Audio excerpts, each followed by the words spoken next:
tertúlia. Meu boa tarde aí para todos e todas. Hoje é dia 18 de janeiro de 2012, quarta-feira. O verbete é de número 2181. Ele tem 5 páginas, 46 logias e 15 máximos. Eu chamo a atenção que a divisão do detalhismo tem 11 máximos. O tema é lastro subhumano. A especialidade é evoluciologia. Quem redigiu o verbete com muita classe e competência é o professor Roberto, que é especialista em subhumanos. Vocês sabem. Definição. O laço subhumano é o resquício do instinto, temperamento, costume, hábito, modo de ser ou agir da subhumanidade ainda presente na consciência, homem ou mulher. A agressividade pelo medo, o defensor da pátria, o justiceiro com sangue nos olhos, a vingança da vítima, o toma lá da cá, as artes marciais, os fanáticos religiosos, as irracionalidades do misticismo, a luta pelo poder, o altruísmo de autoproteção, a caça esportiva, o ato de heroísmo, a rígida hierarquia estabelecida pelos títulos das academias de ciência. Agora, eu li só uma parte aí da fatologia. A evolução dos veículos de manifestação da consciência alavancando a evolução da espécie humana. Na argumentação, nós temos aí os primatas, com 30 comportamentos observados em chimpanzés, também perceptíveis no comportamento humano. Então, aqui vocês vão ver aquilo que eu vi falando sobre primatologia, que ainda tem muita gente que eu conheço que ainda é muito primata ainda. Olha aí esses 30 aí, vocês vão me dar razão. Agora, na remissiologia dos 15 itens, nós destacamos aberração antifisiológica, animal humano, aparvalhamento bovino, canga tribal e subcerebralidade. Frase enfática. O lastro subhumano é peso indesejável, porém inevitável na evolução humana, dificultando a conquista do serenismo por parte da consciência, em virtude da falta de inteligência evolutiva. Você ainda apresenta traços subhumanos nas automanifestações? Possui ou convivialidade sadia, suficiente para cotejar o comportamento animal com o próprio temperamento? A bibliografia tem 7 fontes bibliográficas. Agora, na mega-análise, nós fizemos aqui, junto com o João Paulo, 15 itens. Evoluciologia, subpenseridade, irracionalidade, emocionalismo, sociologia, impulsividade, zooconvivialidade, subcerebrologia, instintividade, etologia, zoologia, temperamentologia, parapatologia, autodiscernimentologia e agressividade. Agora, vamos aqui para as questões do dia. Estou em casa da minha irmã, tenho mandado a exteriorizar a energia para ajudá-la com os zumbidos e dores de cabeça dela. Isso aqui é uma pessoa de Lisboa, em Portugal. Projetada, uma consciência tentou me matar, sufocando com o edredom, me lançando para o teto e depois para o chão. Repeti esse movimento várias vezes, para finalizar, esborrachou-me contra um armário.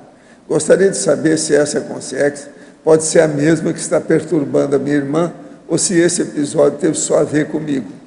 O que posso fazer para ajudar com todo esse cenário e encaminhar a consciência? Não, a consciência é a mesma, é o mega assediador da sua irmã que está aproveitando para brincar com você enquanto você está aí.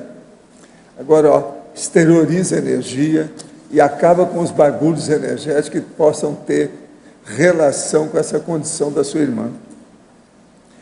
Estive estudando a respeito da personalidade do filósofo Giordano Bruno e durante o processo de estudo veio a dúvida a respeito do sentido geral da existência dele e do fim que ela tomou. Durante sua vida, ele esteve envolvido com muitos estudos a respeito da cosmologia, e ainda com técnicas mnemônicas e retrocognitivas. Todos os seus conhecimentos e ensinamentos lhe custou a vida. Qual seria a vantagem de ensinar e demonstrar conhecimento bem avançado para a época e depois morrer queimado em uma fogueira pela igreja? Que tipo de vantagem a nível energético e holopensênico essa personalidade teria depois que dessomasse? Existe vantagem em praticar atares e isso causar sua própria morte, situação bem comum na época? Sempre tem, né? Quem fala a verdade para fazer esclarecimento sempre ajuda. Ajuda com a palavra e ajuda com a vida, ajuda com o corpo, faz parte do serviço.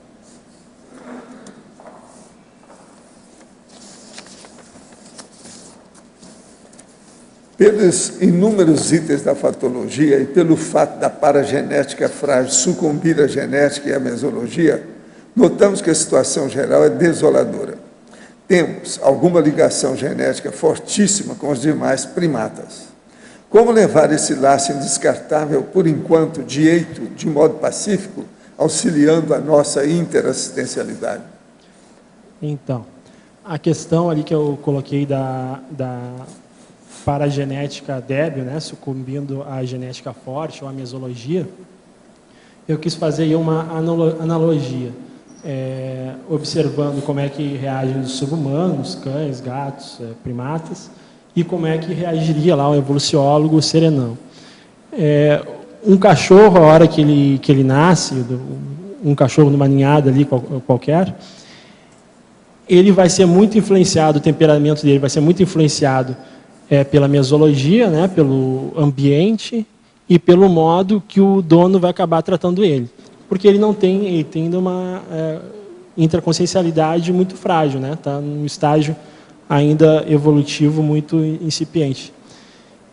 No caso do evoluciólogo, já extrapolando lá, né, o desperto, o evoluciólogo, ele já tem uma intraconsciencialidade muito maior. Então, eles conseguem, com a paragenética deles mais sadia, mais homeostática, eles conseguem resistir a essa mesologia ou até mesmo uma genética mais nosográfica. Então, a tendência da pessoa que está ainda repetindo as mesmas coisas na mesologia, repetindo as mesmas situações da família, do contexto cultural dela, ela está ainda muito subhumana, ela ainda está muito com pouco discernimento e com pouca lucidez.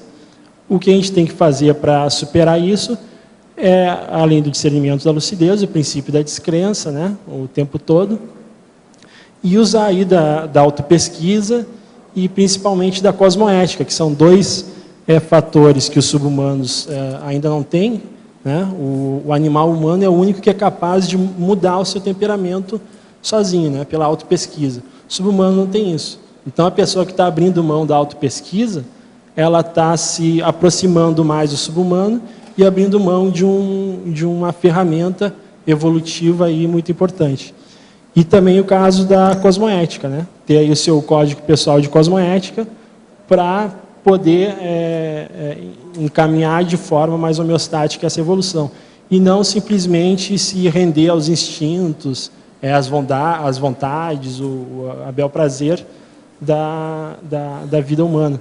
Porque se for deixar para fazer só o que a pessoa quer, só o que é agradável, ela vai continuar aí cometendo os mesmos erros, sem ter mapeado o que é mais preponderante e mais crucial para esse momento dela. Tenho plena consciência de que a minha maior interprisão é com meu pai. Nossa comunicação sempre foi difícil. Ele faz coisas que não aprovo e nunca tive coragem de falar abertamente. Ultimamente tenho sentido necessidade de abrir o jogo, porém tenho receio de passar do ponto e, de certa forma, fazer estupro evolutivo. Sinto que tenho a obrigação de falar. Ele manipula as pessoas e ainda acha que está certo. Às vezes acredito que só a partir do momento em que abrir o jogo com ele, nós conseguiremos resolver essa questão da interprisão. Qual seria a postura mais cosmoética? Sigo essa vontade de abrir o jogo na intenção de que aconteça o melhor para todos? Ou não falo nada e deixo amadurecer com o tempo se ele quiser? Qual deveria ser o meu papel perante ele para resolver a interprisão? Eu acho que você deve falar, sim. Mas falar com muita paradiplomacia e tudo baseado em fatos, mostrando maturidade lógica e racionalidade do que você falar. Fale de tal maneira que ele não tem saída. Olhe uma série de fatos que venham comprovar aquilo que você está detectando, que aí ele não vai poder falar nada, e vai poder ajudar. E você fala, ó, nós queremos que o senhor mude antes de desativar o seu corpo, antes de morrer. É melhor para consertar a próxima vida, a intermissão e outras coisas mais. É bom falar, estude detalhes, desde que fale com jeito, com cosmoética, com fraternidade. Nós podemos falar maiores verdades usando a fraternidade, por que não? Faz um semestre que conheço a Conscienciologia. Tenho feito exteriorização de energia em minha mãe, para que se autocure das suas enfermidades, a hipertensão e um nódulo localizado no seio esquerdo. Depois de 7 anos, a hipertensão não é mais problema. O nódulo foi diminuído, mas soube hoje que apareceram 2 no outro seio. Poderia comentar, por que não fizeram cirurgia e não tiraram isso? Essas coisas, às vezes, sabe, você está na Bahia, né? Abre o olho, viu, com a medicina aí. Nós vamos colocar o dado na TENEPS. O senhor poderia comentar sobre a consciência EM? Ele tinha forma subhumana? Qual era o seu estágio evolutivo? Por que ele estava aqui na Terra acompanhando o senhor? Não, o problema todo é o seguinte, ele tinha uma forma que era um pouquinho assim alterada, mas ainda era, a gente não pode falar, tinha uma forma humanoide até um certo ponto. Os braços, por exemplo, eram diferentes, as pernas também, o tórax e os olhos, mas tinha alguma similaridade até um certo ponto. Agora, o estágio evolutivo dele era mais ou menos de um engenheiro de Furnas, como ele falava, o nível dele. Mas ele se apresentou e a gente trabalhou para ele entender e começar a fazer uma experiência para ver o que pode fazer para ajudar aqueles psicossomas que têm forma diferente se adaptar no psicossoma da Terra. Que assim eles começaram a estudar com mais detalhes o problema de adaptação de um extraterrestre na forma humanoide terrestre, do jeito que nós temos aqui. Agora, ó, quero falar para o meu amigo, que é lá de Minas Gerais, sobre o processo. Eu quero te agradecer primeiro o que você escreveu, tudo que você disse, que a situação não é bem assim, a gente está fazendo o que a gente pode. Nós também, eu vou falar com a professora Marta depois, que vai mandar uns livros para você. Agora, quanto ao processo do presidente, o ex-presidente Lula e o Partido dos Trabalhadores, o problema todo é o seguinte: o presidente Lula tem uma fase boa nele, que ele ajuda as pessoas da classe C, D e até F. Isso é muito positivo dentro do processo. O mal dele é que ele criou um partido que é o mais corrupto que já existiu no Brasil de todos os tempos. A maior prova, por exemplo, você vai encontrar na questão do mensalão e outras coisas mais. A corrupção do Brasil, o Brasil nunca esteve tão cotado negativamente em corrupção como depois que ele tomou o poder. Agora veja, a própria presidente que entrou depois dele e que é refém dos processos dele, está passando mal. Até agora já foram 7 ministros que foram para a rua, maioria com corrupção. E os outros que estão aí? E olha, que eles ainda não atingiram a turma do PT. Tem mais coisa atrás disso. Então, veja, o mal do nosso presidente Lula, ele é muito bom, uma porção de coisa, positivo, fez muita força na opção de coisa. O mal dele é o seguinte: primeiro, a ignorância. A hora que ele fala que ele não lê as coisas, porque dá azia. Segundo, ele é de uma leniência absoluta. Ele queria ser santo, do jeito que o Chico Xavier procurou ser santo a vida inteira. Esse povo que quer ser santo na religião, na política, na ciência, na filosofia, eles são perigosíssimos. O Lula é um desses. Ele quer ser santo no tapa. Então faz média com Deus e todo mundo. Se o diabo aparecer amanhã, ele faz uma média e vai elevar a figura do diabo. Ele então não dá o conta em ninguém para ele sair bem. É a santidade. Então veja, isso é totalmente negativo. Ou você vai achar que é positivo. Outra coisa, não fique apaixonado por ninguém. Eu sei que, do jeito que você falou, o Lula é o seu guru. Mas, olha, você escolheu um guru muito fraco. Sabe, todo guru é negativo, tem que acabar com isso. Não entra nessa história, não é por aí. Então, pense bem que você vai começar a entender as coisas. Agora, aqui, nós estamos aqui para fazer tarefa de esclarecimento. Como é que você vai enfrentar a figura do Lula na história do Brasil sem falar a verdade? Não dá para deixar passar. Isso aí, então, vê se você me entende. E outra coisa, acabe com a sua paixão. Idolatria é loucura. Pensa bem nisso. Agora, ó, oportunamente, os livros vão seguir para você, que eu vou falar com a professora Marta, que hoje já não está aqui ainda, depois nós temos que entender. Agora, gente, eu queria falar para vocês, nós temos 2 bustos aqui. Um deles não é grande coisa, não, é o Oliver Cromwell. Esse aí eu não sei nem é que sugeriu para fazer o busto dele. Se tiver alguém que foi, é bom a gente ver, porque deve ter alguma relação com os problemas da Inglaterra, porque esse cara era pesado. É com você isso? Foi você? Ele é bravo. Agora, o outro, esse aqui é fora de série, que é o processo também da enciclopédia, que é o Montesquieu. E outra coisa, vocês já viram o busto como está bem feito? O homem está aí vivo, ó. Não olha muito para ele, que você fica com medo dele. Olha lá. A cara dele é impressionante, bem feito que está o busto. Mas esse aí, valeu. Agora, ele é depois do Cromwell. O Cromwell foi antes. Então, a gente tem que dar aí, ó, e ver a situação, como é que fica.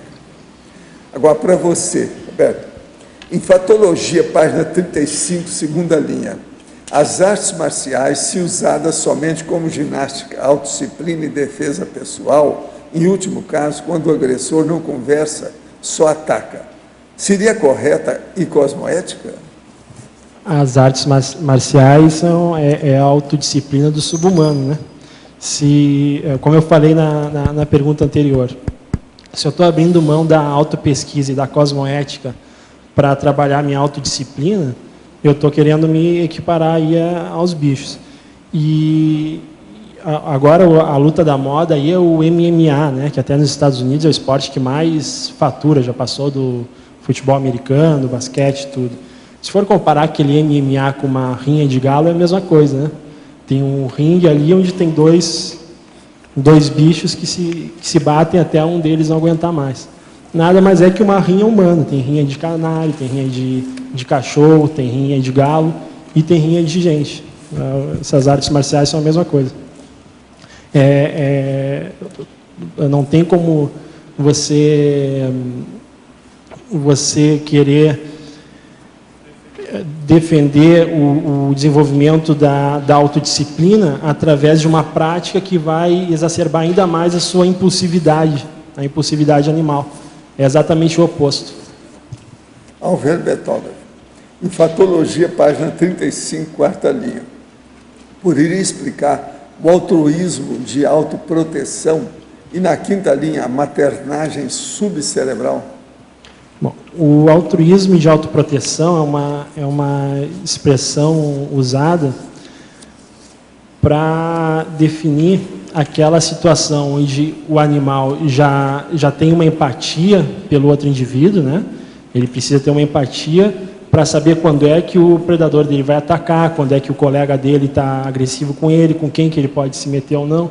Ele precisa ter um certo reconhecimento das emoções do outro indivíduo. E, por exemplo, vamos colocar lá uma chimpanzé que está com um filhote que está gritando, sem parar, chorando sem parar. Ela vai atender às necessidades daquele animal, em primeiro lugar, porque ela não aguenta mais ouvir aquele animal chorar, né? Então, aquilo ali está trazendo um sofrimento para ela, que ela não quer mais lidar com aquela emoção, então ela vai atender, vai fazer assistência para aquele filhote, para suprir as suas necessidades. Se for colocar isso do ponto de vista do subhumano, é extremamente positivo, né? O problema é quando a consciência evolui, já está no estágio de humano e continua fazendo assistência só para isso, só faz a assistência pensando num ganho secundário, né? Então eu estou querendo ajudar os outros porque eu sei que o bom é a pessoa ser assistencial. Então, Se os outros me verem como alguém assistencial, eu estou me saindo bem, então vou fazer assistência. Faz parte, né? Está saindo ali da empatia mais egóica, em caminho lá, pelo menos do grupo, saindo do ego, indo para o grupo, para um dia poder chegar no policarmo. Mas é um caminho natural. O problema é ficar com essa atitude por muito tempo, né? Tem que começar a descartar isso aí. Tenho estudado e escrito sobre o tema qualificação das emoções. Estou um pouco confusa sobre o entendimento de emoções positivas e sentimentos. É comum ver que a emoção é característica do psicossoma e sentimentos do mental soma. O senhor poderia aprofundar mais sobre as emoções positivas do psicossoma e como trabalhar para qualificá-las de maneira a aproveitar essas características psicossomáticas? Alegria, felicidade, bom humor, carinho, euforia, euforex são consideradas positivas se bem dosadas? Essas são características do psicossoma? São, você já está sabendo o que é. O mais é besteira. O problema é ver o aspecto positivo, homeostático, rígido, sadio, daquilo que a pessoa sente. E não deixar que as emoções dirijam a sua vida. O que tem que dirigir é o discernimento. Então, pensa nisso. Agora, Álvaro Betógrafo, na Fatologia, página 35, 11ª linha. Gostaria de uma maior explicação sobre a sedução energossomática. Aqui eu estou falando da sedução anticosmoética, né? Dentro da hierarquia dos animais, independentemente de qual for, vamos pegar como exemplo aí os grandes primatas não humanos, né? Sempre tem aquele que é o líder alfa, né? E o macho alfa, ele vai impor essa sua hierarquia em relação aos outros a partir do poder, e não a partir da meritocracia ou da autoridade. Então ele usa da força, ele acaba usando de outros artifícios para ficar na frente, né? E o ideal seria ele ter, o indivíduo, o humano no caso, né? Ter a condição hierárquica superior a partir da meritocracia, a partir da assistencialidade, a partir de outras coisas mais nobres. E tem, principalmente na política, isso é muito usado, né? O líder político tem lá uma sedução holochacral para diminuir a criticidade do eleitor e poder dominar aquele eleitor. Então, ele está usando do poder e não da autoridade. Escuta, ela falou direitinho, na 11ª linha tem a sedução energossomática. Está aí. Está na Fatologia, 11ª linha, no fim da linha. Ela falou certinho. Energossomático. Gente, eu entrego... Roberto, aqui na tua frente. Tem duas perguntas. Uma na página 36, interaciologia. A segunda é interação. Interação instinto, energia gravitante. Você pode explicar? Aqui. Então, aí é relacionado também àquela pessoa que tem aquela instintividade animal, aquela impulsividade, e não está atenta, né, não está com discernimento para a questão multidimensional. Então, daqui a pouco ela chega lá num local onde houve uma briga, né, entre duas pessoas antes, as duas saíram e ela chegou ali com aquela instintividade, percebeu aquela energia, não, entrou em contato com aquela energia, não teve discernimento para apurar o que está acontecendo ali, e pela instintividade dela, primeiro que chegou, ela já partiu para cima. Né? Então, essa falta aí de apurar o que é dela, o que não é, ela acaba incorrendo nesse erro. E uma segunda questão, a gente está na semana do curso da monarquia, né? Profilaxia das posturas monárquicas. Você cita até a monarquia aqui na Fatologia, né? Algumas vezes, algumas posturas monárquicas e a própria monarquia, né? E essa listagem que você fez dos primatas, esses 30 itens aqui, comportamentos, né? A gente observa que esses comportamentos, eles eram muito fortes na monarquia. Tem como você fazer uma comparação de algum desses comportamentos aqui com as posturas monárquicas? Sim, a questão da monarquia seria a institucionalização, né, daquela hierarquia pelo poder. Então, o que acontece na monarquia? Na hora que passa lá em Londres aquela carruagem da rainha e tal, toda aquela situação em cima, aquelas roupas brilhantes, a coroa, o trono alto, né? Tudo aquilo coloca aquela pessoa numa situação hierárquica superior em relação ao plebeu lá, baseado no poder, e não baseado numa questão de méritos dela ter chegado naquela posição evolutiva superior. E na monarquia também, aí relacionando ali aqueles temperamentos, cadê? Deixa eu pegar um aqui para te mostrar. Tem alguns que chamam mais atenção. Item 5, tem um aqui que é bem maquiavélico, né? E acontecia bastante na monarquia. O número 1 ali, por exemplo, afastamento. O líder mantém outro macho afastado do grupo quando percebe que esse pode, de alguma forma, almejar o trono dele, né? Então, o que ele faz? Ele tem que ter a base aliada dele, mas nessa base aliada ele tem que cuidar quem é que está ali. Se tiver alguém ali com potencial muito grande, ele tem que dar um jeito de manter esse cara longe. Faz alguma intriga, manda prender, dá algum jeito. Então, ele tem que ter a base do povo, né? Porque se o povo, se ele não for populista, aí foi citado ali o caso do Lula, né? Se ele não tiver aquele populismo de ter o povo do lado dele, o povo também dá um jeito de derrubar. Então, ele tem que agradar o povo, tem que manter os aliados dele contentes, né, com a situação dele, e cuidar para ninguém se sobressair demais. A hora que começar a sobressair, dá um jeito de fazer alguma intriga, alguma situação para afastar essa pessoa. Então, a luta pelo poder, tanto em primatas quanto em humanos, na monarquia e até hoje na política, ela é muito baseada nisso, né, nessa manutenção das forças aí. Ok, obrigada. E a questão do traje também, aí também a gente pode estender para as Forças Armadas e na própria religião. O Papa lá, ele tem uma roupa com aquela mitra, a roupa super colorida, dourada, aí vai baixando o bispo, até chegar no padre que tem uma roupa preta, aquela batina bem sem cor, que é para hierarquizar quem é que manda, né? Os chimpanzés, como é que eles fazem quando eles querem mostrar que eles têm uma situação hierárquica em relação ao outro? Eles tentam ficar maiores, eles eriçam o pelo, né? O pelo fica eriçado, pega um pedaço de pau, começa a bater para lá e para cá.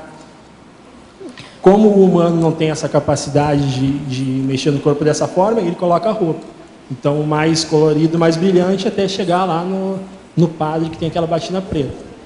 Isso, exatamente. Então, para parecer mais vistoso, exatamente. Então, eles estão institucionalizando essa hierarquia. Nas Forças Armadas é a mesma coisa, né? Quanto mais risquinho ali no braço, maior é a hierarquia do sujeito. Roberto. Aí já está um negócio. Então, macacada, vocês têm tudo aí, pode perguntar à vontade. Roberto aqui na Roberto, desculpa, Laura. Que é o diferente que acontece aqui, né? Por exemplo, o professor Val está todo de branco, eu também estou todo de branco. A hierarquia evolutiva aqui é por outros motivos. Pior né? não é isso.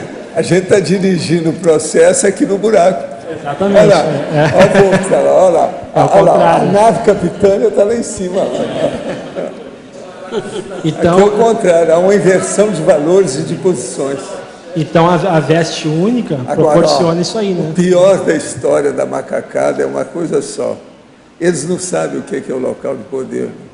O problema da energia, eles não entendem disso. Nós já entendemos. Então você pode ficar na maior buraco lá, no entanto, você pode comandar todo mundo fora. Exatamente.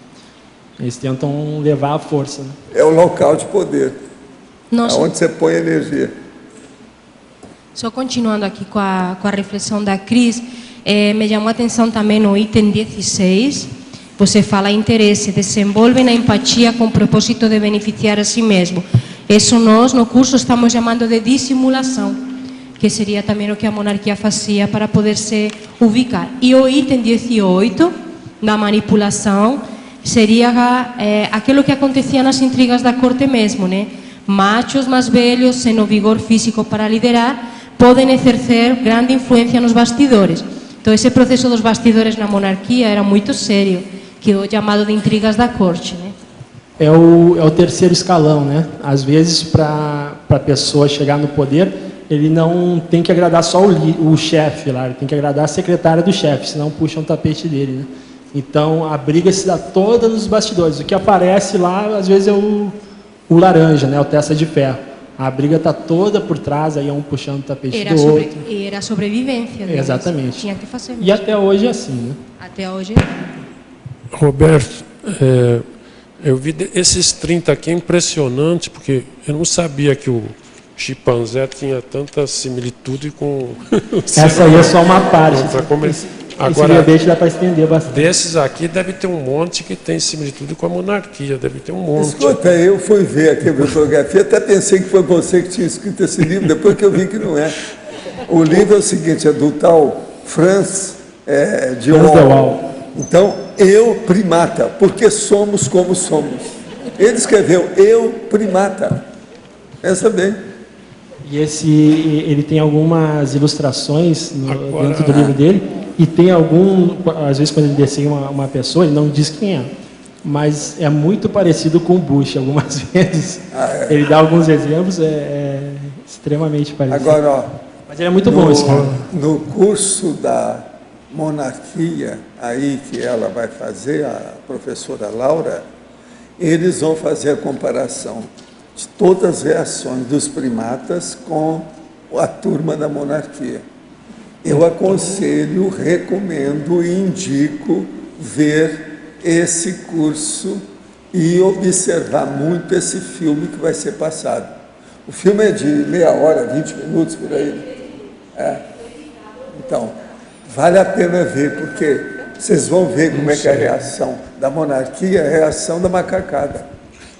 Tudo macaco, mas perfeito. Agora, são macacos cheios de pompons. Olha esse aí, ó. Olha como é que ele era. Olha. Não, aqui o busto. Olha o ombro. Mas, pelo que eu vejo, tem muita similitude com regimes autoritários. Que a monarquia entra no meio, mas entra também sistemas autoritários, tanto de esquerda quanto de direita. Agora, a gente vê que a monarquia teve a sua semente inicial na primatologia, na macacada. São os gorilas, os orangotangos da vida, né? Porque esses regimes de força, eles se mantêm pela força. Né? Agora, ó, os italianos ainda têm muita coisa de primata. A hora que eles batem no peito, aquilo é coisa de macaco. Agora, mas é um fato.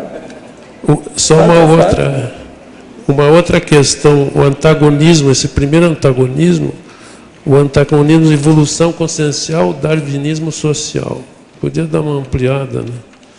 O darwinismo social foi uma alteração que fizeram aí no conceito da teoria da evolução das espécies, né?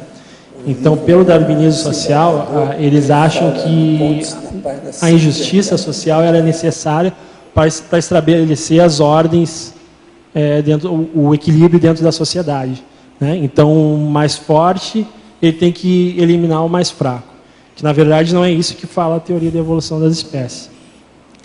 E qual é o problema aí? Eles constatam uma patologia da sociedade atual, mas eles acham que isso é o natural, porque na natureza também acontece.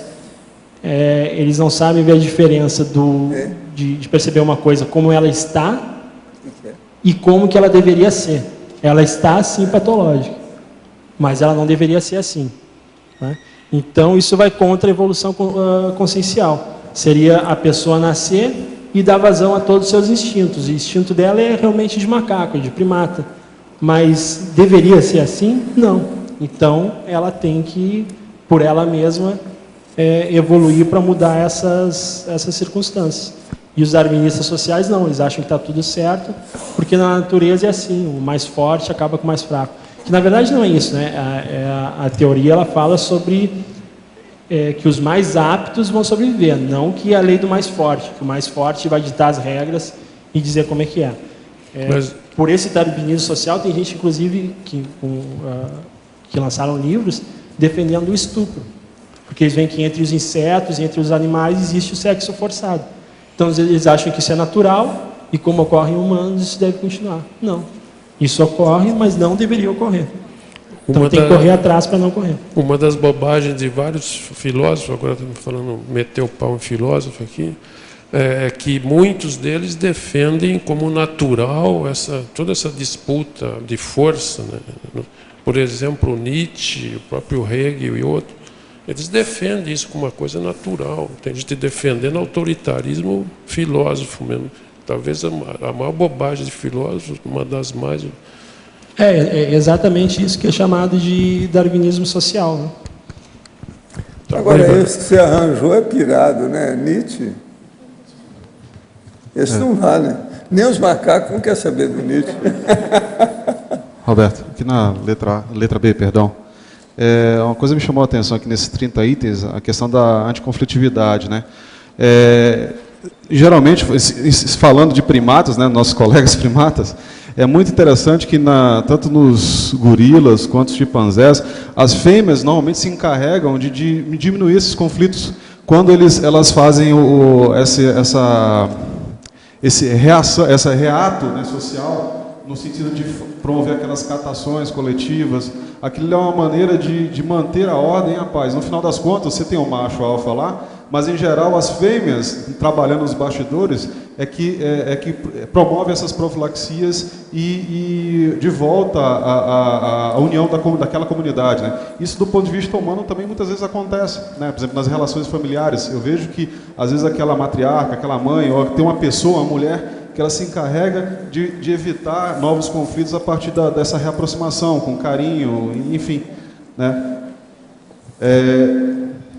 Acho que fiz uma relação aqui entre essa anticonflitividade, que é o item 3, né, e a profilaxia. Eu não sei se você colocou esse item aí dos 30, né, dessa condição. Que nem sempre eu vejo assim, né, do que eu conheço, aí, do que eu andei lendo sobre primatas. Nos 30 você fala muita coisa sobre as fêmeas. É muita coisa. Né? Nem sempre ou após o combate, mas às vezes acontece antes e após essa condição da atuação feminina, no caso, né? Exatamente. No caso dos grandes primatas não humanos, as fêmeas elas são peritas, como tu disse mesmo, em resolver conflitos antes deles acontecerem, né? Um pouco antes deles acontecerem, ou depois que eles acontecem. Então, os dois machos brigaram, ela consegue aproximar os dois. Ela chega e começa a fazer grooming, que é aquele cafuné, né? Que eles usam isso para fazer aproximar as relações. Então, começa a fazer grooming no macho, começa a fazer grooming no outro, daqui a pouco um vai ficando mais se apaziguando, daqui a pouco começa a puxar um mais para perto do outro, quando vê, estão os três fazendo grooming. E antes do conflito também, elas também são peritas em evitar os conflitos. E os machos, eles são peritos em resolver conflitos quando eles estão acontecendo. Tem dois machos brigando, as fêmeas não se metem. Quem vai se meter é o macho alfa, é uma das funções dele, né? Ele vai chegar lá, vai dar uma bordoada num, bordoada no outro, resolve. Vai um para cada lado. E quem quiser brigar de novo, vai apanhar de novo. Uma outra coisa interessante que eu vi aqui, em relação aos primatas e à monarquia, é a questão da humilhação em público, né? Que os chimpanzés, muitos primatas fazem isso. Aquele cara que tenta desafiar lá o alfa, ele é humilhado, né? Inclusive tem a questão até da urina e tal. Eu vejo assim que em alguns processos de imposição do poder isso acontece, onde o cara mostra, olha só como esse camarada é incapaz, ele não chega aos meus pés, e humilha aquela figura diante dos outros, né? Também isso acontece no mundo dos primatas, é um comportamento que ainda se manifesta, ainda hoje na maioria das pessoas, né? É uma forma de mostrar para todo mundo quem é que manda ali, né? Mas também tem a questão do orgulho e do ego lá por exemplo, de um macho alfa que foi deposto, né? Algum outro macho desafiou ele e ganhou o lugar dele. Esse macho, ele é como se ele entrasse em síndrome do ostracismo, né? Eles têm aquele poder que ele perdeu, a linguagem dele, expressão corporal, muda completamente, né? Ele quer ficar mais no canto, ele fica mais deprimido. Enquanto isso, ele vai tramando lá para dar o bote de novo, para voltar para o poder, né? Ele não se conforma com aquilo. até o momento que ele chega para o macho, faz alguns sons, para o novo macho alfa, faz alguns sons lá dizendo, ó, realmente eu te reconheço. Mas se quando ele não fizer esses sons, pode saber que ele está tramando a volta. Agora, para clarear mais as coisas, dos 30 itens, tem 4 que falam sobre as fêmeas. 8, coerção. O macho agride a fêmea se perceber a preferência dela por outro macho, obrigando-a a ficar por perto. 13, estresse. As lutas pelas fêmeas motivam constantes perturbações e brigas entre machos. 24, profilaxia. Fêmeas são peritas em evitar conflitos, mantendo boa relação com indivíduos próximos, mas permitindo agressão quando se trata de rivais. 25, reconciliação. Apesar das brigas não serem frequentes, raramente ocorre reconciliação entre as fêmeas, diferentemente dos matriarcais bonobos, cujas fêmeas necessitam de concordância para manterem-se no poder. Os bonobos, para alguns, eles são considerados mais inteligentes, não é isso? Na verdade, não se sabe qual que é mais próximo dos humanos, né? Os chimpanzés ou os bonobos. Não, tem uns aqui que deve ser o bonobo. Mas o bonobo, eles são menos agressivos, Pois é. porque eles têm relações sexuais mais facilmente, né? A fêmea, ela não evita de fazer sexo com outro macho. Os chimpanzés não, eles têm que brigar pela fêmea, por isso que acaba causando esse certo conflito. Os bonobos, eles chegam a fazer uma analogia assim como se fosse um grupo de hippies, né? Eles são mais tranquilões e tal. Inclusive, a sociedade ali, ela é mais matriarcal. Nasceram no Rio de Janeiro, né? São cariocas. Mais ou menos isso. É o princípio do faça amor, não faça guerra. É isso aí. Através de um programa de computador, identifiquei a senha e conversa de minha filha na rede virtual da internet. Estou ainda me refazendo, interceptei provas de promiscuidade, lesbianismo e desrespeito total aos pais. Agora preciso ver o que faço com isso. Penso em conversar com os pais das colegas da minha filha. Qual a melhor maneira de fazer isso? Olha, eu acho que aí seria bom reunir os pais e com que ela conversou, homens e mulheres, e abrir o jogo, mostrar a realidade disso, que isso é uma loucura. A internet pode ser a porta para a prostituição.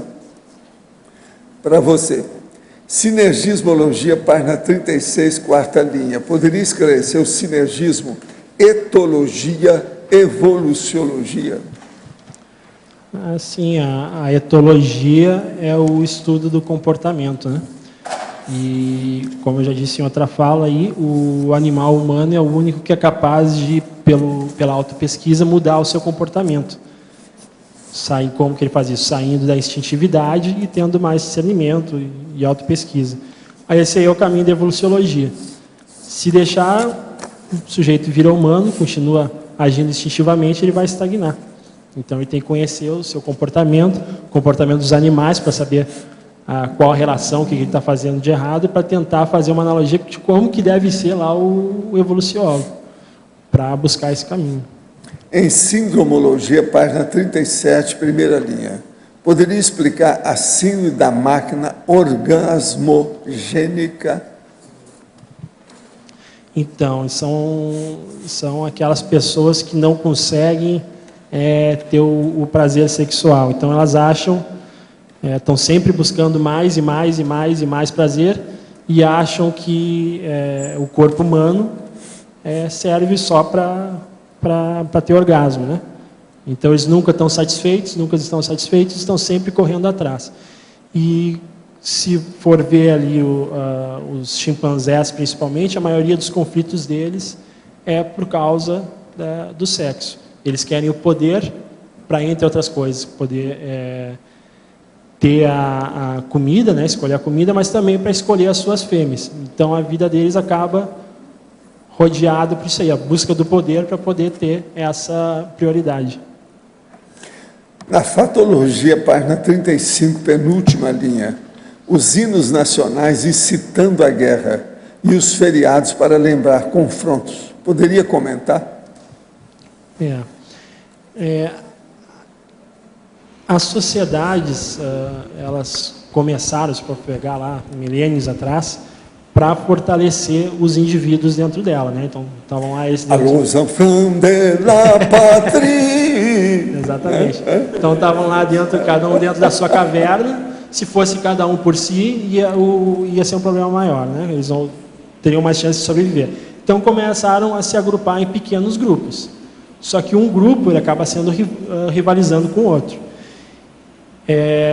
Os chimpanzés, no final da tarde, eles têm uma área de atuação, né? Tem o território deles. No final da tarde, eles sempre fazem a ronda nos perímetros desse território para ver se tem algum forasteiro ali. Se tiver, ele é morto na hora, né? Então, eles interagem entre eles e cooperam entre eles dentro do grupo, mas são rivais com um grupo vizinho. E as sociedades que elas têm um maior conformismo cultural, né? Tem uma sociedade que seja lá belicosa. Se seus componentes têm esse conformismo cultural e não forem contra essa cultura, ela vai ficando cada vez mais forte. É o caso lá do Rio Grande do Sul. A sociedade, ela tendo uma cultura mais forte porque os seus indivíduos gostam daquilo. Agora, e é o caso dos mais. primos, os judeus brigando com os palestinos há dezenas de anos. Tem a mesma carga genética e são rivais. A gente só não sabe, eles são bonobos ou são orangotangos ou são... São chimpanzés. Eles são chimpanzés. Ou se são gorilas. Tem uns 4 para escolher. Então, quanto maior a força interna dessa sociedade, maior vai ser o belicismo e a conflitividade com o grupo que não se adequar àquela situação. Pode ser uma sociedade, um país ou uma religião, né? Quem não se adequar com aquilo, eles não têm tolerância. Tem que ser assim. No Brasil, a primatologia maior é gaúcha, não é isso? É a gaúcha. Na Argentina, é com ele. Outra coisa, na Argentina, vocês sabem onde é, né? Que é a turma do Perón. Lá. Córdoba, cordobeses.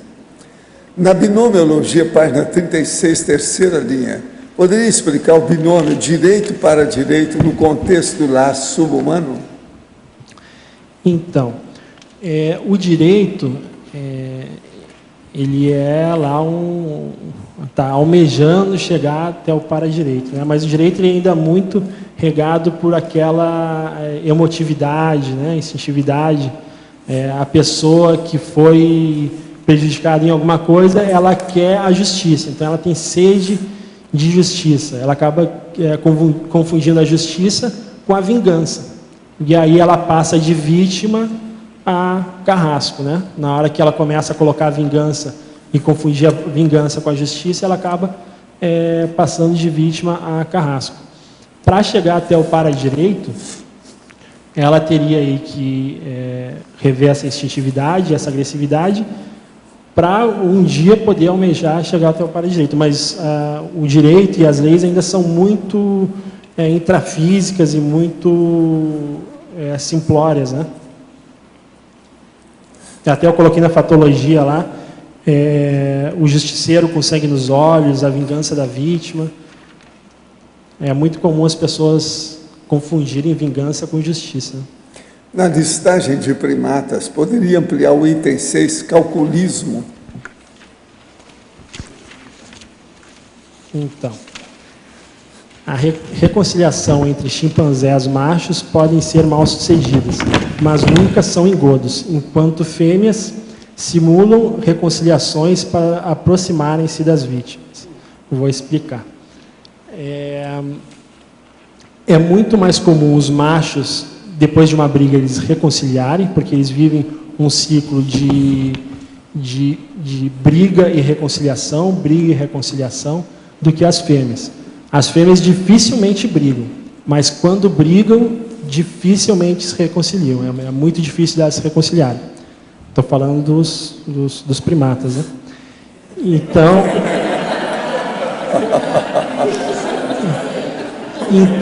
porque é coincidência. Então, por quê? Porque os machos, eles têm que liderar, e ninguém lidera sozinho.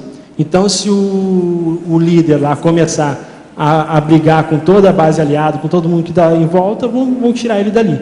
Então, ele briga e lá pelas tantas ele precisa se reconciliar com ele e mostrar para todo mundo que ele se reconciliou. Então, geralmente, essa reconciliação ela é verdadeira. Até porque tem muita testosterona e se não tiver reconciliado de verdade, a hora que se encontrarem outra vez, macacada vai se pegar de novo. E a relação entre as fêmeas, ela não precisa ter essa... Como ela não está liderando, ela não precisa ter essa base aliada junto dela. E as relações entre as fêmeas elas são mais profundas, né? E dos machos é um pouco mais por interesse, são um pouco mais políticas. Você é obrigado a reconhecer que as macacas melhoraram muito, né? Bastante, muito. É só olhar o negócio do beliscão com a macacada dele lá. As mulheres que ele arranjava, aquele negócio todo. São as fêmeas. O beliscão era uma espécie de... O que é? Bonobo? E o que acontece entre os bonobos, que a sociedade é matriarcal? Ela precisa ter esse contato também com a base aliada. Então, as fêmeas de bonobos, elas se reconciliam mais do que as de chimpanzés, que não têm essa responsabilidade de liderar. Então, é tudo essa briga de interesses, né, para manter o poder e conseguir governar. E tudo isso a gente vê na política até hoje. Aí o Lula que foi citado lá, abraçado com o Collor, não abraçado com o precisa Sarney. de ir à África para estudar macaco. Não precisa. É só olhar no próximo bairro. Qualquer bairro aqui perto. Somos exilados. Desculpa, faltou só o finalzinho. E é comum as fêmeas, na hora que elas se reconciliam, a coisa não ficar bem limpa, né? Então, às vezes passam 1, 2 dias, uma semana, elas se encontram de novo e sem motivo aparente nenhum, uma começa a gritar com a outra e a briga começa de novo. A coisa não ficou bem resolvida. E eu acontece conheço algumas mulheres assim. Eu conheço. E às vezes acontece até da fêmea fingir que tá. Eles fazem um gesto eles têm o braço com a mão espalmada, que eles estão mostrando que querem ali um contato, né, querendo fazer as pazes. Então elas fazem esse gesto para a outra fêmea se aproximar. Quando a outra fêmea se aproxima, ela aproveita para atacar e para brigar de novo. Isso aí às vezes acontece. Mas aí a semelhança cada uma avalia. As mulheres têm muita inspiração antiga, não é isso? Sobre os exilados de capela, que é um assunto muito difundido no meio espírita pelo livro de Edgar Armand, o senhor tem informações a respeito dessas consciências? Houve, de fato, alguma reurbex em capela? A civilização egípcia foi uma das receptoras dos capelinos? Se sim, a reurbex de lá está intimamente ligada à nossa? Ou tudo se tornou um mito, como muitas outras coisas distorcidas ao longo do tempo? Olha, eu não tenho nada concreto sobre isso, não. Há muita conversa, mas concretude eu não vejo nenhuma. Muita coisa disso aí é apenas ainda hipótese. Alverbetógrafo. Na Culturologia, página 37, poderia aprofundar sobre o idiotismo cultural do futebol e do carnaval? Então, o carnaval é a questão do hedonismo sexual, né? É uma festa que se faz para buscar sempre aquele prazer a mais, o sexo e tal, e não consegue. E o futebol é a própria questão bélica, né? Eu coloquei só essas duas que são as que mais representam o nosso contexto. Mas é aquela questão bélica, de um grupo contra o outro, e aí se eu vejo que um tem uma camisa que é diferente da minha, eu já começo a ficar agressivo em relação àquela pessoa, só porque ela tem a camisa diferente da minha. Eu nem sei o que ela pensa, de repente os dois são colegas de profissão, pensam igual, mas é de um grupo rival, então eu já começo a patopensinizar contra essa pessoa. Né?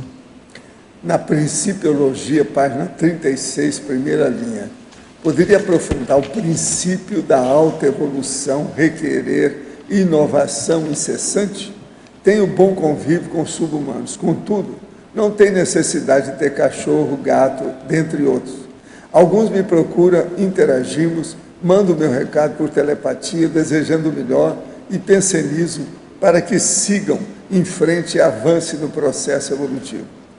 De não me sentir atraído por sub-humano doméstico é negativo? Sei que eles têm importância para o equilíbrio da convivialidade sadia entre humano e sub-humano. Entretanto, você não acha que a convivência com sub-humanos domésticos até certo ponto converge na psicologia, página 36, primeira linha, o ciclo das automimeses dispensáveis? Não, eu não acho.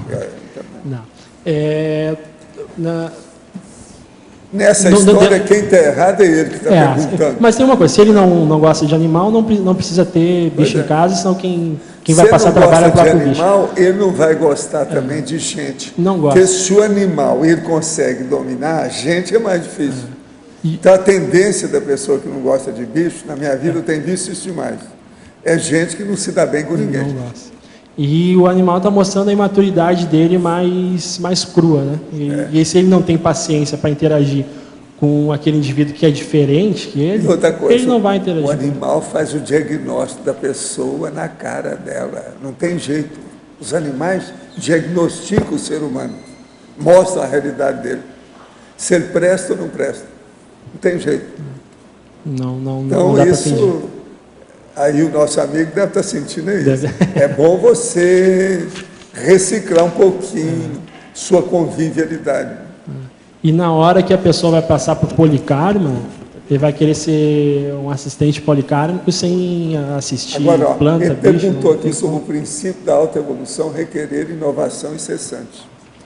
Então, isso aí é para combater lá os darwinistas sociais, né? Que eles acham que a natureza ela evolui por conta própria. Mas, na verdade, até enquanto ele é sub-humano, tem um certo determinismo, ele vai evoluindo dentro do possível.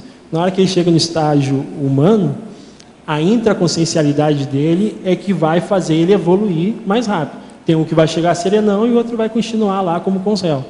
De certo modo, até o soma, o corpo físico, do serenão, vamos supor que a espécie, né, tem indivíduos com corpos totalmente diferentes, um totalmente patológico e o outro com macrosoma super homeostático. O que vai fazer essa diferença é a intraconsciencialidade e a autopesquisa da pessoa querer evoluir. Então, a teoria da evolução das espécies ela vai até certo ponto. Depois, o que começa a entrar para a evolução, um monte de coisa, para a tecnologia, né? Algumas extrapolações que a pessoa deslancha sozinha, mas aí depende dela. O determinismo termina até certo ponto.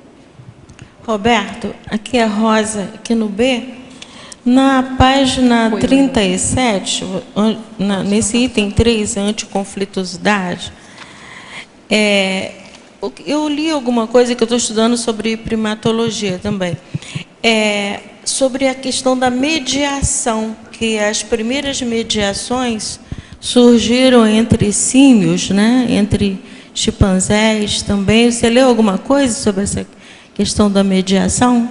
Sim, foi o que eu coloquei aqui, já foi perguntado, inclusive, ali que os machos eles são peritos em dirimir conflitos enquanto eles estão acontecendo, né?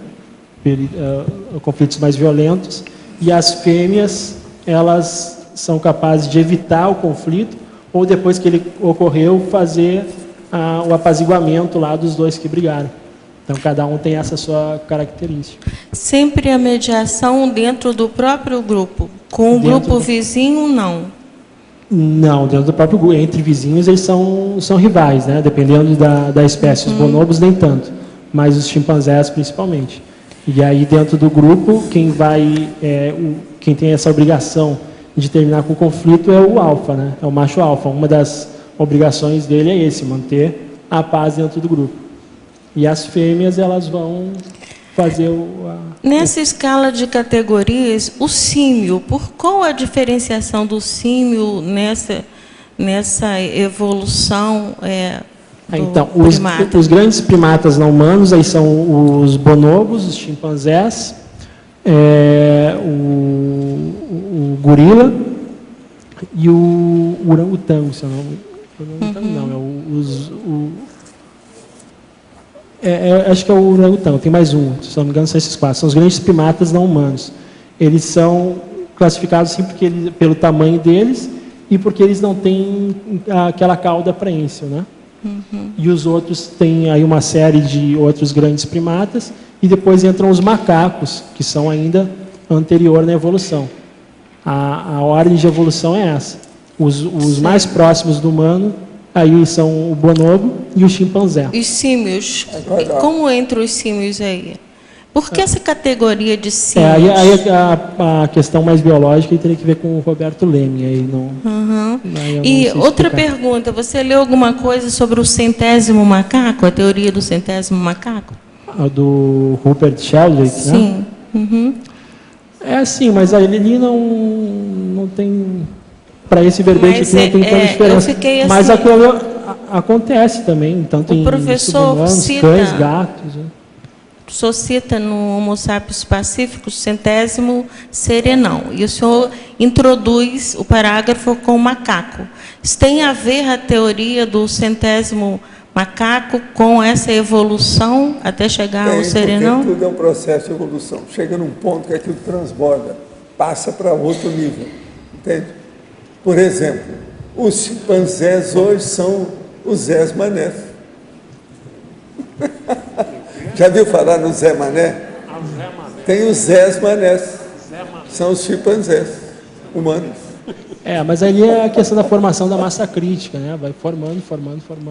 Porque no 100º macaco, a teoria é que eles introduziram uma ferramenta para cortar batata. E né? todo mundo imita, passa de uma ilha para outra. Passando. E isso foi, eles eram isolados, né? E uma ilha também assimilou esse mesmo tipo de comportamento sem ter tido nenhum contato uma com a tudo outra. indica que o processo aí é neurológico, é o processo da irradiação, do processo da energia da pessoa. Entende? Forma um holopensene que vai formar uma massa Agora, crítica. eu penso que muita coisa disso ainda vai ser esclarecida através da neurociência atual, com todos os aparelhos e as coisas que eles estão usando. Roberto. Por exemplo, uma coisa importantíssima que tem é o caso do linguado e o processo do mimetismo. O povo pensa que é um lagarto que é o que tem mais mimetismo, e não é. Aquele é secundário. É o camaleão, não é o camaleão. O processo é o linguado, principalmente o linguado grande, que é um processo totalmente neurológico. Então, a neurologia dele age de uma tal maneira que ele é capaz de mudar em 2 segundos toda a apresentação dele do ambiente, fica igual àquilo onde ele está. Agora, eles estão até encabulados com isso, que eles estão começando a estudar o linguado mais seriamente. Então, veja, isso tudo é relação. O macaco, ele é muito superior ao linguado em matéria de cérebro, tudo isso. Linguado é esse peixe que a gente come aí de vez em quando. E, de certo modo, isso é um potencial que ficou aí no passado que o Serenão deve ter resgatado já, enfim. Roberto, o que caracteriza um grupo de macacos? É a genética ou é o território apenas? Desculpa, como é que é? O que caracteriza o grupo rival entre eles, formando o seu grupinho, sua panela? Dentro da mesma espécie, está perguntando, né? Hã? Dentro da mesma espécie. Mas se tiver um próximo, um outro território da mesma espécie, eles não brigam entre si, não? É territorial.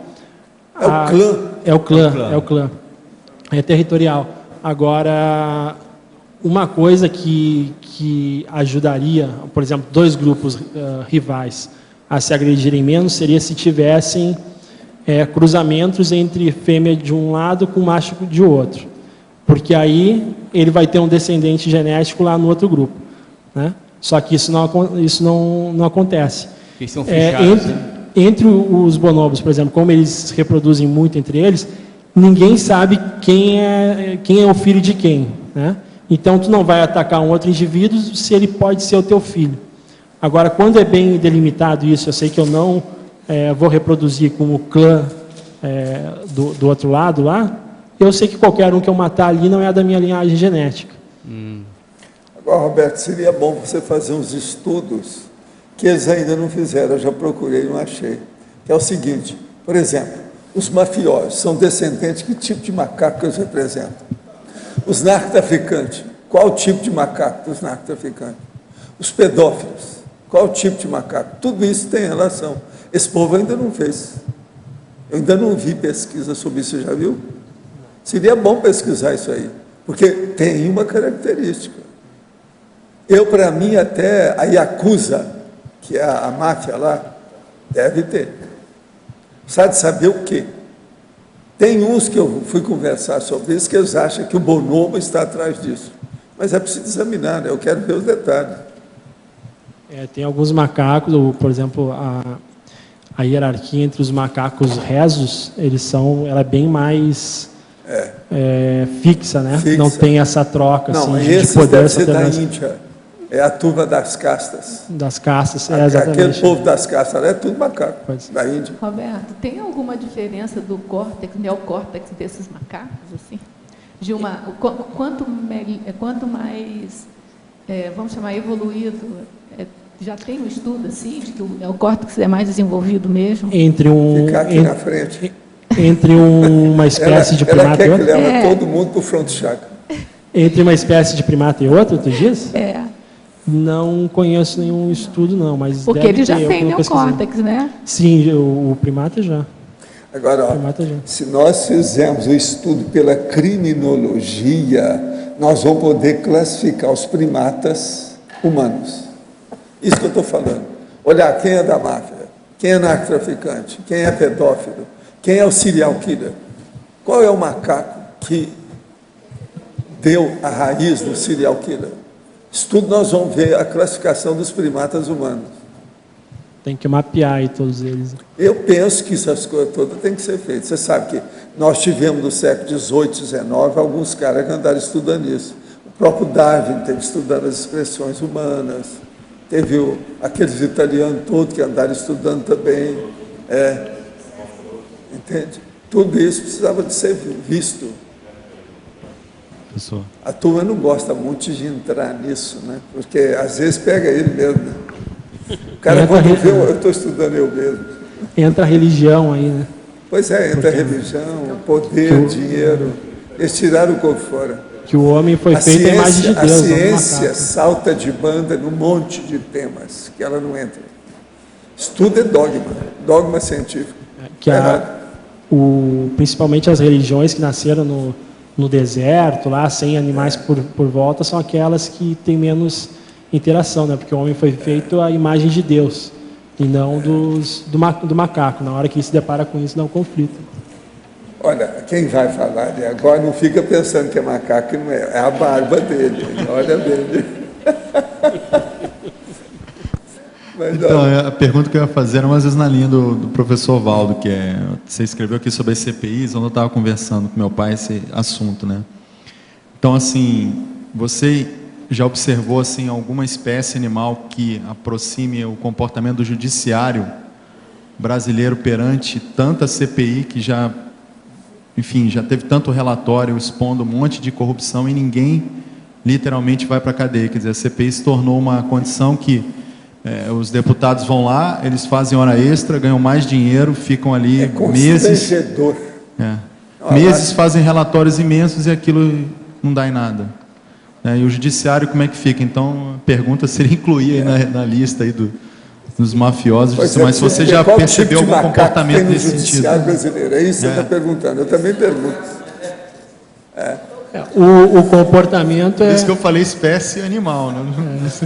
Símio talvez seja avançado. O comportamento realmente é bem primata, não sei qual que entraria mais especificamente. Mas o que eu coloquei aí também foi pensando naquela trama política para barrar a CPI, né? Um vai conseguindo voto dali, voto do outro, ponto. Ora, há uma hipótese aí que seria bom a gente clarear sobre esse assunto, principalmente para você, para explicar. Dizem que eles já sabem, os sacerdotes pedófilos sabem quais são os tipos de macaco. Sabe qual, né? Macaco rezos. Isso é antigo. Já ouvi essa piada faz mais de 50 anos. Macaco rezos. Que era o mais usado nos laboratórios. Eu não sei atualmente se ainda é. Agora, esses são macaco rezos. Não é fácil. Em relação à minha irmã, qual será a melhor forma de ajudá-la? Visto que ela é uma pessoa influenciável e com medos. Abrir o jogo ou deixar na ignorância do processo do mega assediador? Aí isso é aquele caso. Olha, o melhor é ir com calma, mas expor tudo que pode. É preferível a pessoa ver a situação enquanto ela está no corpo do que depois que ela dessoma. Vai piorar a situação depois que dessoma. Então é bom ajudar as coisas enquanto a pessoa sabe aqui. Olha bem isso. Caberia incluir em filmografia o filme Ensaio sobre a Cegueira, do escritor José Saramago. O filme conta a história de uma epidemia de cegueira em que todos acabam cegos e reduzidos a meros seres lutando por suas necessidades básicas, expondo seus instintos primários. Já vi o filme, é possível, vamos avaliar. Esse é um dos maiores livros do Saramago, né? Esse chama de Saramago, né? A metapsicose é real ou teoria? Gostaria de saber mais, pois fico confuso. Teria como renascer em um animal? É metapsicose, isso aqui está escrito errado. Renascer em animal, não. Não, isso aí é... Isso é loucura. É bobagem, né? É ilógico, é irracional, não é isso? Gostaria que explicasse na Fatologia, página 35, primeira linha, o subcérebro abdominal. Então, o subcérebro abdominal seria aquele cérebro ligado à instintividade, né? A impulsividade animal. E qual é o problema dessa impulsividade? Acontece alguma coisa, a pessoa age, depois que ela vai parar, depois que vai vir o discernimento. Mas será que eu deveria ter feito? Será que eu não deveria ter feito? Quando é o contrário, né? Ela primeiro deveria discernir a respeito daquilo e depois tomar atitude mais centrada e mais lúcida. Em setembro de 2010, iniciei a TENEPS. Foram 6 meses de muita agitação e atribulação, com muito assédio e assistência. Na época, estava desempregado e trabalhando como freelancer. Desde 9 anos, sinto, vejo e dialogo com concierges. Alguns dizem que sou esquizofrênico. No IPC me perguntaram se já tinha consultado um psiquiatra. Estou tendo muitas dificuldades. Tenho retrocognições e percebi a visita de mega assediador. Junto à prática da proteção em TENEPS, resolvi usar a técnica de mais um ano de vida e a técnica do extrapolacionismo. Tudo está correndo de forma contrária. Estou sem dupla evolutiva e desempregado. O amparador me diz para continuar ou é um guia cego? Em contato com o IPC, me disseram que não deveria ter iniciado a TENEPS. O que faço? Continuo ou paro com a TENEPS? Não, melhor é você continuar e quando puder, se aparece aqui na OIC. Você vai ser evoluciente, fazer consulta com os conscientes terapeutas. Eles vão te ajudar mais depressa. Agora, insista que a TENEPS vai fazer o seu desassédio final. É por aí mesmo, está mexendo com você, porque está levantando a poeira. Desde os 9 anos que ele tem problema de assédio e não tomou conta. Agora, a TENEPS pode cuidar. Muita gente já melhorou com isso. O problema é insistir. Olha bem isso. Agora, depois seria bom você consultar a consciência terapia. Isso é importante. Gente, eu Roberto, entrego para a macacada, eu entrego aqui o chefe. Roberto. Roberto, página 38, número 25, reconciliação. Aí vem mostrando a oração. Apesar das brigas não serem frequentes, segundo as normas da gramática, nós não temos sujeito preposicionado. Então, eu sugiro de as brigas não serem frequentes. Certo? Ok. Obrigada. Roberto, Osvaldo aqui acima no ano. Sim. Eu vou dar uma de feminista neste momento, tá? Aqui na nona linha, você coloca na fatologia a inveja feminina levando a intrigas, calúnias e difamações. Isso você colocou desse jeito por uma questão para ressaltar ou realmente acredita que seja uma questão exclusiva da feminidade? Não, porque é a forma como predomina no sexo feminino. No sexo masculino é diferente. Se for ver aqui, mais adiante, cadê? as disputas e intrigas de mulheres interessadas no mesmo homem. E depois eu coloco as contendas e agressões de homens interessados na mesma mulher. Sim, não, tudo bem, mas o que eu estava, ou seja, esse que você, último que está dizendo, está relacionado com o que está a continuação, que diz as disputas e intrigas de mulheres interessadas no mesmo homem, tá? Mas o que eu estou me referindo é especificamente a respeito de intrigas, calúnias e difamações, porque isso, tanto na política como no belicismo, eu tenho visto muito isso dentro dos homens, não somente dentro das mulheres, como uma questão de, entre aspas, atributo, né? Mas o que eu quis ressaltar aqui, que no sexo masculino a coisa é mais agressiva. Geralmente, parte direto, pela questão da testosterona, parte direto para agressão ou física ou verbal. E nas mulheres é um pouco diferente. A forma de rivalizar com a outra é um pouco mais velado. Tá, mas essa questão que eu quis simplesmente eu queria te ressaltar, ou seja, como sugestão, de deixar solamente a inveja e tirar o termo feminino se você acha conveniente. Só como sugestão. Mas vamos ver, Oswaldo. Mas eu coloquei o resto porque geralmente a inveja ela vem, vem um pacote, né? A calúnia nunca vem sozinha, sempre vem com a difamação e geralmente ela já é resultado de alguma questão mal parada antes, alguma inveja, alguma rivalização. Por isso que eu coloquei as três juntas. Mas eu vou avaliar aí, Oswaldo, vamos ver. Letra B, Roberto. Eu tenho, na verdade, duas perguntas. A primeira é a seguinte, página 37, na argumentologia. Na primeira linha, o político anticosmoético realizando articulações espúrias nos bastidores. Eu pergunto se nos bastidores com uso de dossiê para alcançar o cargo administrativo. A minha pergunta, essa palavra espúrias, ela tem o significado de ilegal ou outro significado? E agora, para completar, página 36, no detalhismo, principiologia na última linha. O princípio espúrio do autocomodismo. Qual é, por favor, o significado dos dois?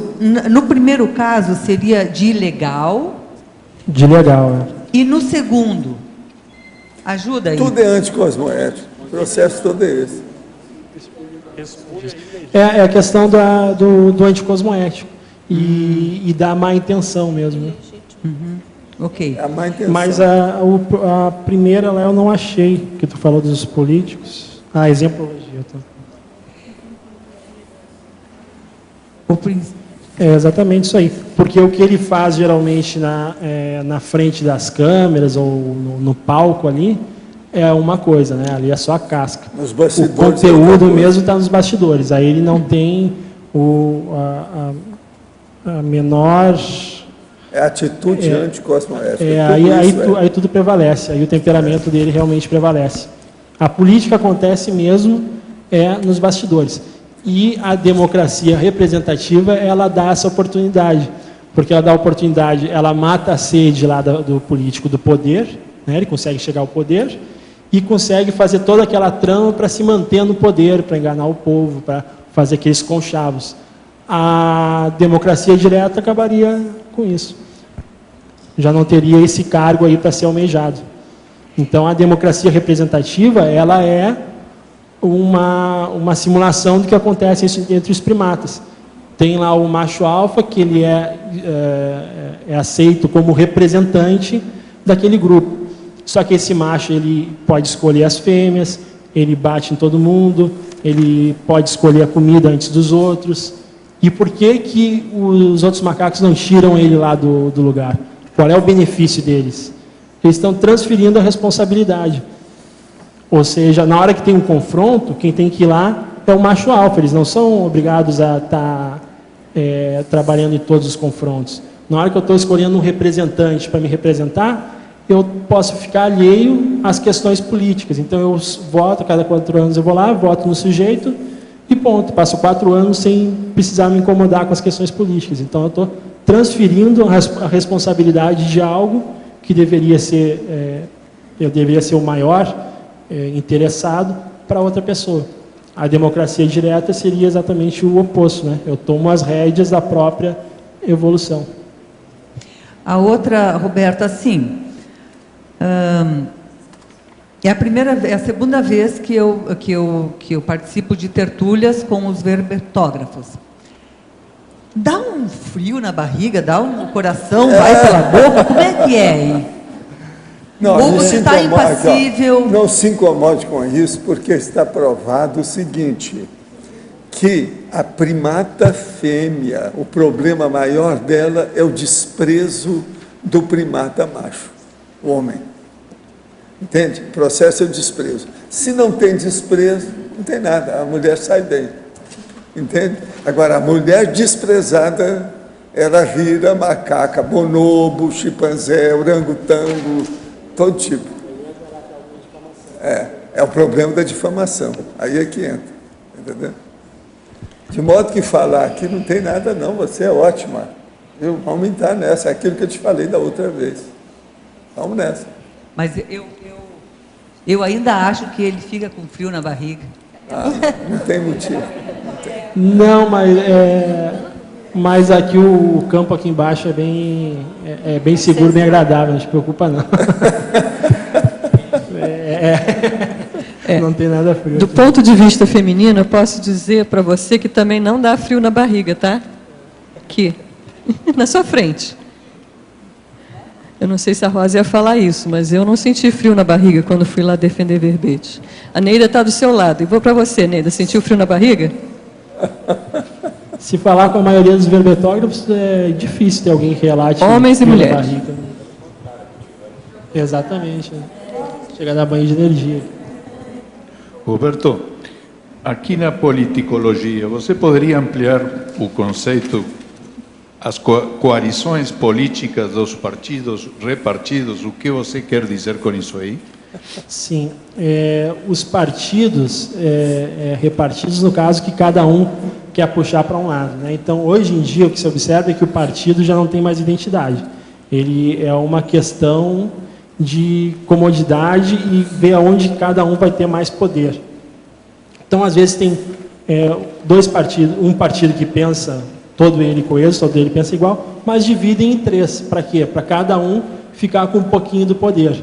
É importante que na hora que tenha uma coalizão, para esses políticos, na hora que haja uma coalizão, ela seja grande o suficiente para te ter poder, englobar todo mundo, mas também não pode ser algo tão grande que o voto dela não vai fazer diferença lá dentro.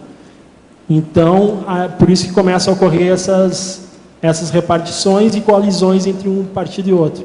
E aí o partido de esquerda vai se juntar com o partido de direita para ver como que vai conseguir manter o poder, e não por causa de um ideal político. E, Roberto, e hoje acontece muito a questão do partido oculto, que acaba sendo justamente isso, né? Você tem, por exemplo, a bancada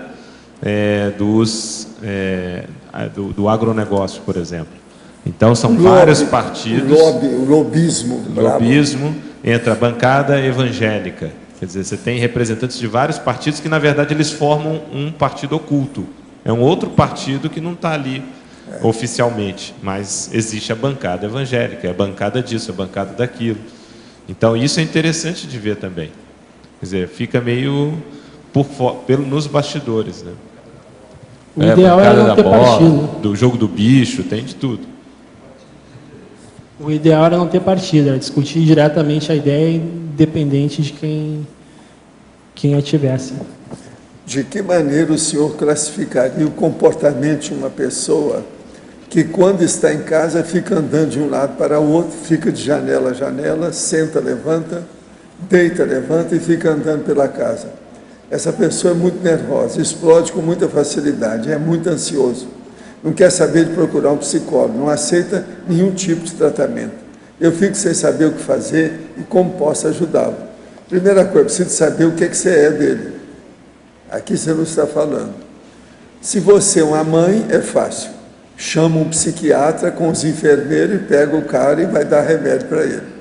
É a melhor coisa que você faz. Uma outra coisa, uma pessoa dessa, do jeito que você está explicando o que ele faz, é um perigo. É assim que aparecem os casos da Maria da Penha. Olha bem isso aí. Veja, se ele é seu marido, se te abrir o outro com isso. Para onde vai? Eu vou ler tudo de novo. De que maneira o senhor classificaria o comportamento de uma pessoa que está em casa, fica andando de um lado para o outro, fica de janela em janela, senta, levanta, deita, levanta e fica andando pela casa? Isso é um caso psiquiátrico, é preciso tomar uma providência, tem que tomar remédio, você tem que tomar um jeito. Agora, põe advogado nisso, dá um jeito nessa história, atende a pessoa, é a melhor que você faz, seja ele quem for.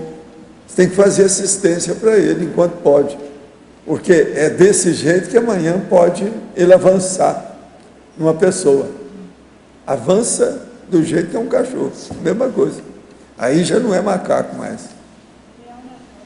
Alô, Roberto? Mas a mordida do chimpanzé é mais forte do cachorro. É. Alô. Poderia, para melhorar aí a linguagem, na página 38, na conciliação, demonstrações, demonstrar, poderia colocar aí no verbo evidenciar, expor, comprovar, só para não repetir, melhor. Qual é o número, Eucário? O 10. 10. Qual é a tua sugestão? Colocaram a palavra em lugar de demonstrar um Tem sinônimo. alguma sugestão? Evidenciar, expor, comprovar. Pode ser. Uhum. Você quer que ponha evidenciar? Evidenciar, acabou. Frente unida. Outra coisa, eu fiquei em dúvida, mas depois é a real, no latim é com os réu mesmo, eu conferi, eu achei que era com os réus. Não, é com os réu mesmo. E tá certo.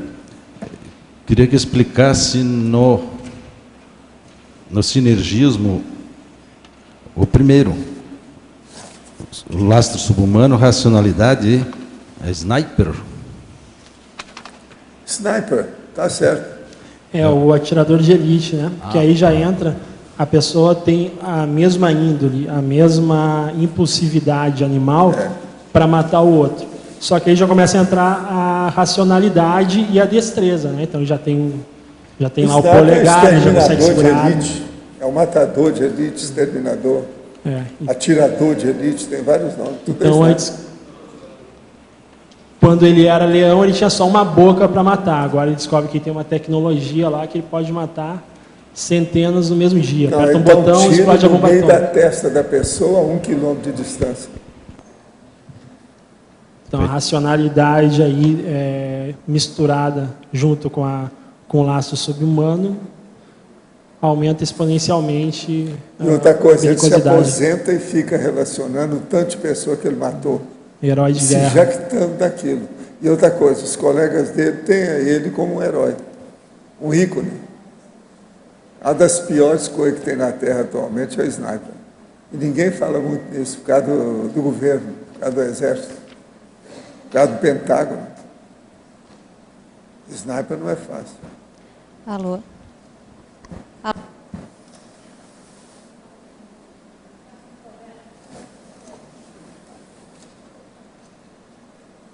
Alô? Inicialmente, parabéns pelo verbete, Roberto. E eu estou com uma dúvida, se você puder ajudar aqui, por gentileza. Também na sinergismologia, qual a relação do tema do verbete, lastro subhumano, com o sinergismo evolutivo da dupla evolutiva? Qual a relação que você fez? Por favor. Porque com a dupla evolutiva, e lá nas técnicas, eu coloquei a técnica do sexo diário, né? Se a gente for ver esses conflitos aí entre subhumanos, eu até coloquei um número lá da taxologia, não me lembro qual, que fala que a maioria dos conflitos entre os animais são para disputar a fêmea, né? E se a gente for ver os bonobos que eles fazem, não tem tanta essa rivalidade em relação ao sexo, eles são mais... são menos belicosos, né? Na hora que tem a dupla evolutiva e pratica o sexo diário, toda essa emotividade, toda essa impulsividade, toda essa agressividade que está relacionada ao sexo, ele começa a transferir essa energia, canalizar para outro viés, né? Então consegue canalizar essa energia para fazer alguma pesquisa, autopesquisa, discernimento. De vez de estar jogando essa energia fora, só pensando no sexo, só pensando na rivalidade com outro macho ou com outra fêmea, ele está canalizando para algo positivo e algo evolutivo. E a dupla evolutiva é um bom jeito de resolver isso. As religiões tentaram resolver isso como? O celibato, a infibulação, né, para a pessoa não pensar em sexo, proibir o sexo para todo mundo. Causou um problema ainda maior. A dupla evolutiva é exatamente o contrário. Para a pessoa não pensar em sexo, faz sexo todos os dias. Ok, obrigada. Roberto, é o seguinte, a Rosa, eu gostaria que, pedir licença a você, se eu puder responder a pergunta da Rosa, que eu estou fazendo pesquisa.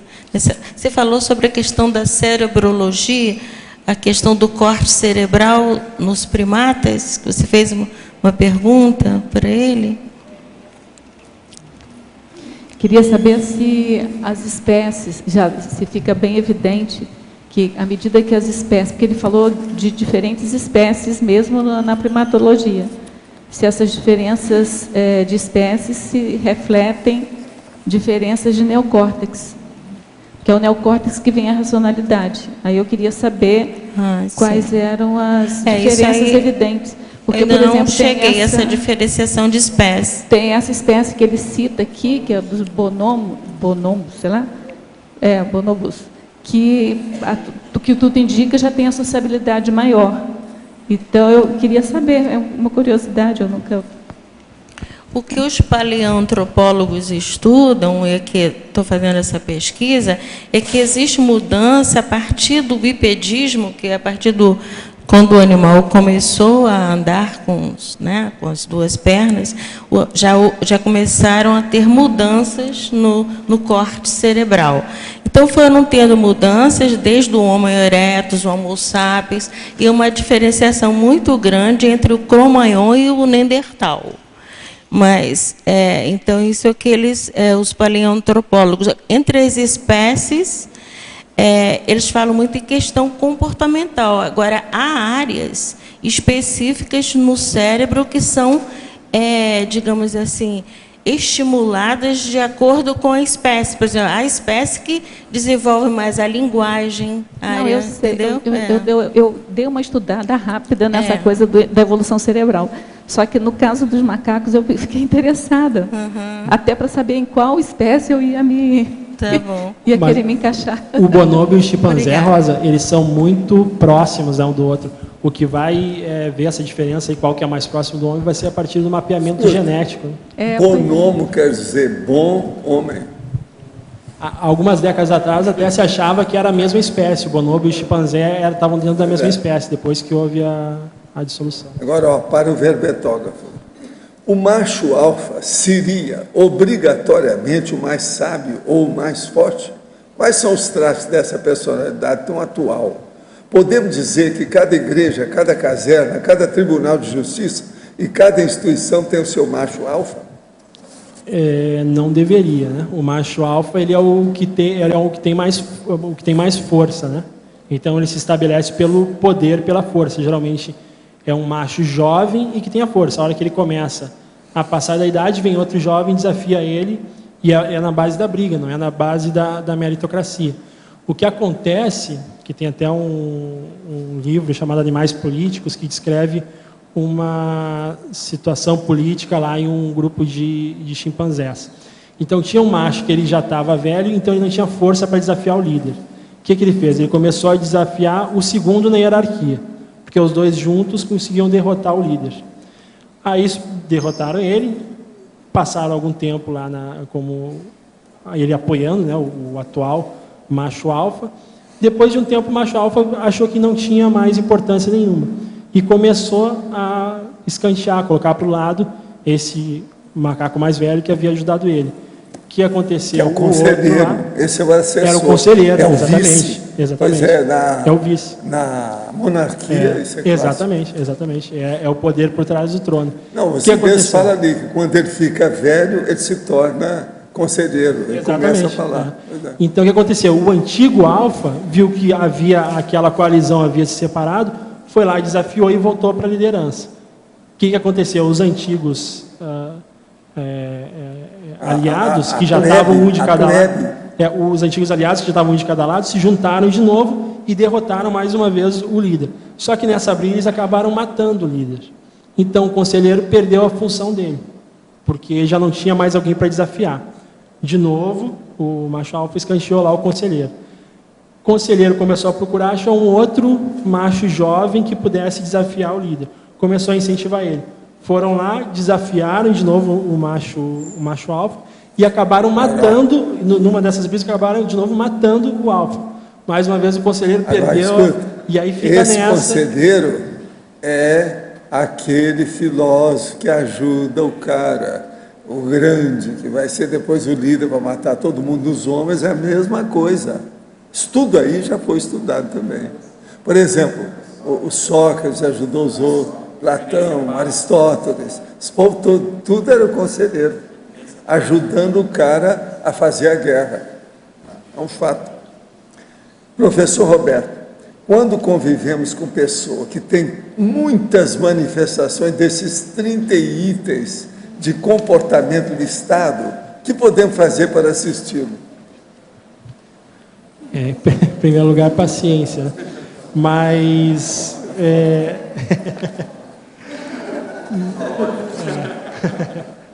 Não, eu já falei na consciência terapia, né? Consciência terapia. Mas se nós formos ver, isso aqui não é só questão aí com os réus, né?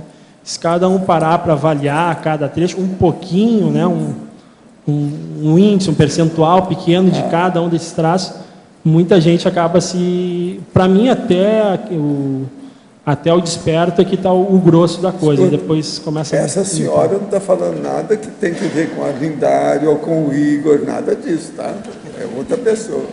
Roberto. Vamos ficar bem claro isso aí. A minha sugestão, inclusive, para acrescentar uma sessão terapeuticologia e colocar consciência terapia. Boa. Obrigado. Roberto, na efeitologia você coloca na terceira linha o efeito acrítico da idolatria a artistas e esportistas. Qual é a página? Efeitologia, página 36, terceira linha. O efeito acrítico da idolatria a artistas e esportistas. Eu queria que você falasse para a gente como isso se manifesta entre os subhumanos. Entre os subhumanos. Então, no caso, é aquela... Isso vale para a religião também, né? É aquela idolatria sem passar pelo discernimento. Ela deixa se contaminar pela força energética daquele esportista ou daquele artista. Então, o cara é super anticosmoético, mas tem uma presença muito forte, tem uma energia muito forte, e aí ele deixa se contaminar, ele vira uma marionete. Tá. Que nem um cachorro que é adestrado pelo dono. O que o cara mandar, ele faz. Mas, assim, entre os macacos, por exemplo, como é que eles fazem essa idolatria? Aí não precisa ser entre os macacos, são como subhumanos em geral. Esse aí pode pegar o exemplo do cachorro, né? O professor sempre Valdo fala lá do cachorro, que é o fiel, né? O fiel é o... Vem. Então, Vem cá, titio, vem cá, titio. Ele não tem esse discernimento, ele é uma marionete. Tu molda o temperamento dele do jeito que tu quiser. Entre eles, como é que isso acontece? Como é que um cão idolatra o outro? Não, o cão vai idolatrar o humano, no caso, né? Ou o alfa, que vai se estabelecer pela força presencial e pelo poder também, pela agressão. Ele idolatra, por exemplo, o macho não existe, alfa? O macho alfa manda em todo mundo. O que o macho alfa mandar, eles têm que fazer. Se não fizer, acaba partindo para a briga. É o ditador. A ditadura.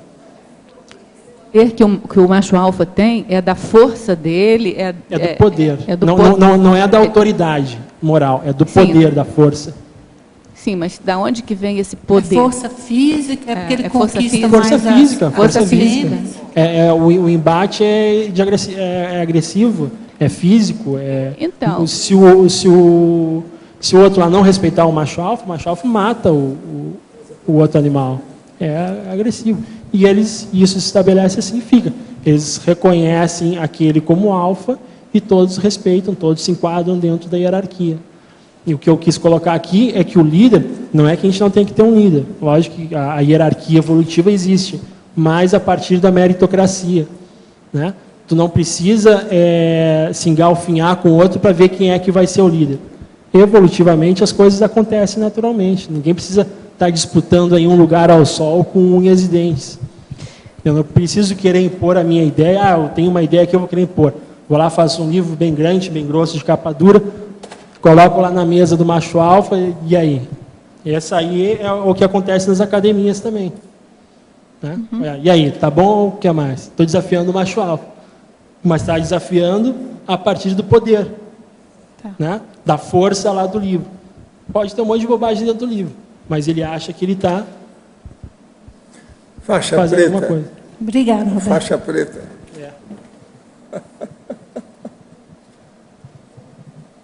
E nas academias também acontece muito isso, né? Tem um congresso e aí se juntam lá os egos de tudo quanto é parte do mundo. No primeiro dia, as conversas informais, ela tem essa rivalidade, ver quem está na frente de quem é PhD, quem é doutorado, quem tem só mestrado.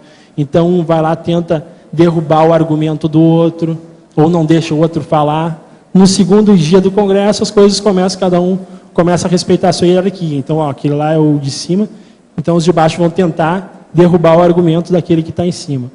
Eles já têm racionalidade, já têm intelectualidade, mas o instinto é o mesmo, é o do poder e do orgulho. A jungle é a mesma. Jungle. A selva é de pedras. Hein? A selva oscura. Lá do seu amigo. A selva oscura. Que é o inferno do Dante. Pode ser silva oscura.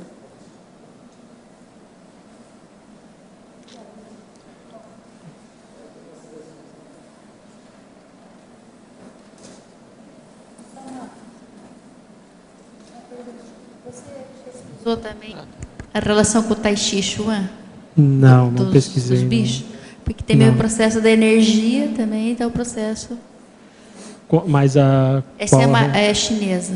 Não, mas qual a relação com o bicho? Com relação ao bicho, né? Ao processo do bicho também. Os movimentos estão relacionados com os bichos. Sim. Não pesquisei, não. Então, vou dar uma lida aí, vamos ver. Tem alguém aí que tem algum macaco em casa? Acho que não tem ninguém aqui que tem macaco. Roberto. Sacanagem. Vai dar problema em casa isso aí. Depois. Não, ia sugerido de usar déficit evolutivo. Escuta, eu não sugerido de usar déficit. A palavra déficit. Não sei se em estrangeirismologia ou não sei se existe em português já isso como sinônimo também, déficit evolutivo, déficit humano. Como um gap, déficit, pode ser. Como estrangeirismo?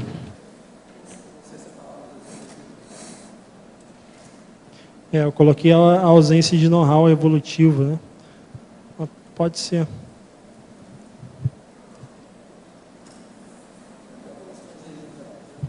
Oi? No estrangeirismo.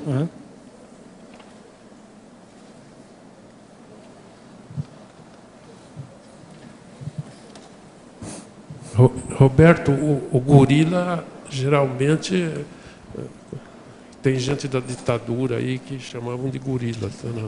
Nossa, Redentor. Agora, por que o gorila ele tem uma agressividade maior? Não, o gorila ele não tem tanto essa agressividade como o chimpanzé, não. Inclusive, ele tem uma diferença bem grande entre o macho e a fêmea de tamanho, né? Então, geralmente, um gorila ele tem várias fêmeas ali para ele tem um harém. Aí já dá para fazer aquela associação, né? O gorila ele tem um harém. Inclusive, ele tem os testículos menores em comparação ao tamanho do macho, que isso já dá uma ideia de que ele não precisa ter tantos atos sexuais para poder Tanta violência. Não precisa de tanta violência. Tanta agressividade. Tanta agressividade. Então, porque ele não precisa ter tantos atos sexuais para poder ter os seus descendentes. Ele tem um harém dele, então uma pequena quantidade de espermatozoide ali já é o suficiente. Resolve o problema. Já resolve o problema. Os chimpanzés e os bonobos, como tem essa troca muito grande, tem os testículos enormes. Seria bom umas coisas para vocês. Aonde a gente encontra mais os primatas humanos? Vocês sabem, tem um lugar. Futebol. Sabe? O problema é o seguinte, aonde você encontra mais os primatas, quer dizer, os macacos? É atrás de onde? Das grades das jaulas. Você encontra os primatas humanos mais atrás das jaulas, são prisões, cadeia. Ali eles são parecidos. Tem gente que já estudou isso aí, por esse aspecto. Quer dizer, um processo de grade, de jaula. Tem gente que você olha para ele, você tem medo, é pior do que chimpanzé. Só de olhar para ele. E eles soltam essas pessoas na rua, aí ele acaba matando mais gente. Isso é um fato. O filme O Planeta dos Macacos tinha um, eu não sei se era chamado de gorila ou não, é um que era o mais repressivo lá, que, vamos dizer, comandava o exército do... Não sei se você lembra mais ou menos do filme. Urco. Mas não sei que tipo de bicho. Ali no Planeta dos Macacos tem que dar um certo desconto ali, não é bem... É meio um filme bem interessante, esse último aí, A Origem, é bem interessante para ver a questão da experimentação animal, enfim, eu achei eu acho que é um filme bem interessante para ver. Mas a questão da etologia tem que deixar um pouco à parte, assim, que não é bem fidedigno. Muito forçado o processo. É forçada. Mas a questão para estudar forçado ali... para vender o filme. Mas a questão ali da experimentação animal e da questão ética do rapaz, aquele com o chimpanzé dele, e como médico, como pesquisador, aquele dilema dele ali eu achei interessante para pesquisar. Eu achei positivo. Não, um dos negócios mais sérios que tem, mas esse filme se perdeu, chamava Cidade Infernal, que era um seriado da década de 30, aonde a meninada era criada na África e virava tudo bicho. Você está entendendo? E eles carregavam e depois virava escravo. O seriado tinha 15 capítulos, mas a gente não vê isso mais. Cidade Infernal, que era um cientista louco que fez o tratamento dos caras que viraram macaco. Outra coisa, naquela ocasião, em 1935, já se falava na televisão. Só que tem que a televisão é o seguinte, eles carregavam uma caixa e tinha uma espécie assim de um porrete que colocava para fazer o fio terra. A hora que fazia, pegava o mundo inteiro. Isso é Cidade Fantástica. Agora, você é o máximo dentro do processo. Vamos ver quantos verbetes você vai falar aí pela frente. Nós estamos esperando aí. Vocês dois se dão um jeito, sabe? Eu não sei quantos que a gente vai pedir para eles. Quantos? Mas os dois aí, uns 100 cada um. É isso? Tá certo? Muitas graças. Muito bom, hein? Os nossos comerciais, por favor. Obrigada. As pontuações da tertúlia de hoje foram 81 assinaturas no livro de presença, 20 perguntas presenciais, 21 perguntas respondidas online, 34 votos presenciais, 9 votos online. Hoje temos 5 recados. Felipe Mansur, imersão com 5 baia, laboratorial, CAEC, Laura e Milena, profilaxia das posturas monárquicas, Neida, programa verbetografia, a mim, energometria, a CIP, CAEC, Eliane, acolhimento ao intermissivista. Pessoal, gostaria de convidar todos para um evento inédito que vai acontecer no CAEC a partir da próxima segunda-feira. É o Imersão Laboratorial com Consim Cobaia. Então, nós fizemos uma parceria no CAEC com a Conscius e fazemos com que as pessoas que se inscrevam nessa imersão tenham créditos ilimitados de laboratórios para utilizar durante uma semana. Ao final desta uma semana, ela pode fazer quantos laboratórios ela conseguir, vai ter um Consim Cobaia para podermos aprofundar, então, os experimentos que foram realizados nos laboratórios.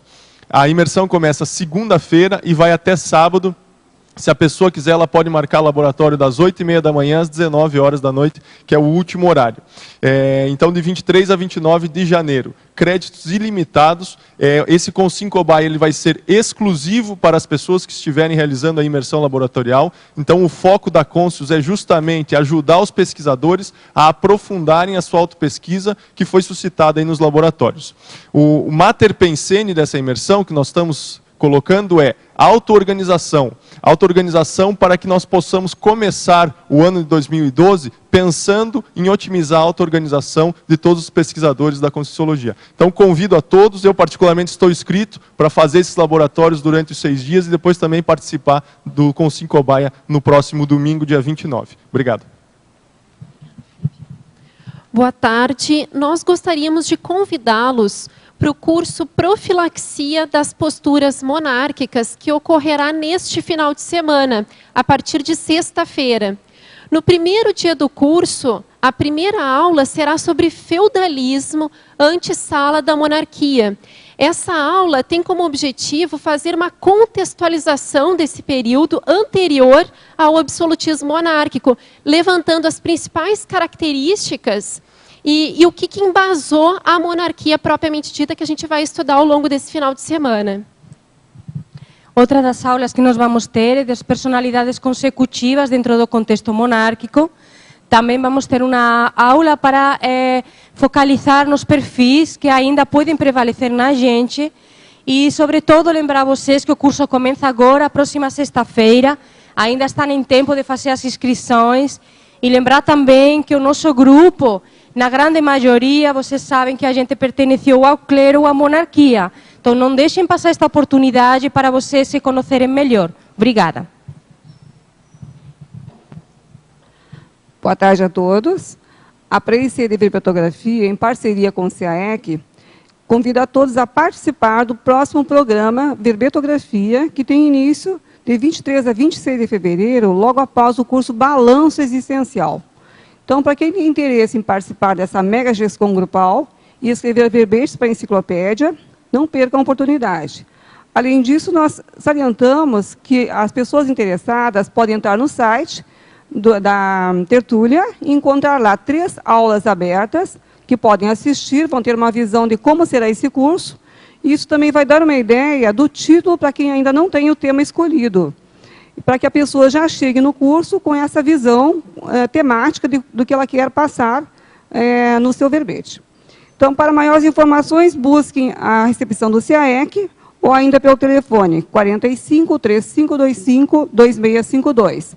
Participem, estão todos convidados. Boa tarde. Eu estou aqui para convidar a todos a que venham participar dos próximos 2 cursos da CIP em parceria com o CAEC. Ainda nesse mês, no final de semana de 28 e 29 de janeiro, temos o Energometria, que é um curso voltado para a nossa definição do nosso perfil parapsíquico. E no dia 5 de fevereiro, teremos o curso Amparadores. Esse será o primeiro curso que vai ocorrer na sala de aula da CIP, no campus do discernimento. Então, é uma oportunidade para todos estarem conhecendo essa nova sala de aula. É um preço bastante simpático, é só um domingo, todo um domingo. Fica aqui o convite, conforme eu falei, a parceria com o CAEC. Então, as inscrições são feitas na recepção do CAEC, telefone 45 35 25 2652. Obrigada. Olá, boa tarde. Eu estou aqui mais uma vez para convidar a todos e lembrar aos voluntários da Conscienciologia, do CAEC, em convidar os seus parentes, familiares, para mais uma atividade que vai haver no CAEC referente ao acolhimento ao intermissivista. Ele estará acontecendo no dia 21 de janeiro, às 15 horas, num sábado, onde esse curso é um curso rápido, de 3 horas apenas, onde nós temos uma excelente oportunidade de convidar os nossos amigos, familiares, e apresentar de uma forma ampla, geral, a Conscienciologia, e também dar os primeiros passos em sala de aula com o trabalho com as energias. E eu convido aos teletertulianos que estão assistindo e aí não tiveram oportunidade ainda de de vir até o CAEC participando de um curso, de começar por este, e aos nossos voluntários, professores, que participem, convidem seus colegas e familiares. É isso, obrigado. Será no dia, então, repetindo, dia 21 de janeiro, às 15 horas. Pode entrar em contato com a recepção do CAEC no 3525-2652. Obrigada. O verbete eleito para amanhã é latência grafopensênica, especialidade mental somatologia. Autora, professora Maria Cristina Bassanese. Obrigada e boa tarde a todos.